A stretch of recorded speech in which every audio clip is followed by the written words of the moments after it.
لكن برضه يا ميدو احساس ان انت بتميل لشيكابالا، بتميل للحريفه الهدافين، شيكابالا واحد فيهم. عماد متعب لو قدر وساب النادي الاهلي، ميدو شايف عماد متعب ازاي؟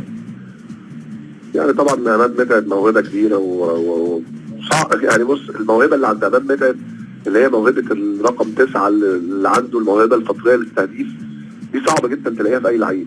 انت ممكن تلاقي لعيب قوي، ممكن تلاقي لعيب حريف، وممكن تلاقي لعيب قوي وحريف، وممكن تلاقي لعيب عنده حاجات كتيره جدا بس ما عندوش الحاسه التهديفيه اللي موجوده عند عماد متعب. ويمكن يكون هو الاخير اللي عنده الحاسه التهديفيه الفطريه اللي لسه موجود في الملعب. صح، وانا بتفق معاك مليون في المية. شايف عماد متعب يعني من الجيل الجميل اللي عنده كل اللي انت بتقول عليه ده. بعد كده كل واحد عنده ميزه ومش عنده الثانيه، انما متكامل هو عماد متعب. بالظبط يعني. لكن هو نفس حال شيكابالا زي ما اتكلمت وقلت ان هو محتاج عدد دقايق كافي عشان يرجع والناس تستحمله، وده طبيعي. انا بتكلم عن عماد متعب بنفس انا شايف ان هو لو خد عدد دقايق كافي هيرجع. عماد متعب لسه عنده قدره ان هو يرجع. لو عماد متعب متاح مش هفكر مرتين في ان انا اتعاقد معاه.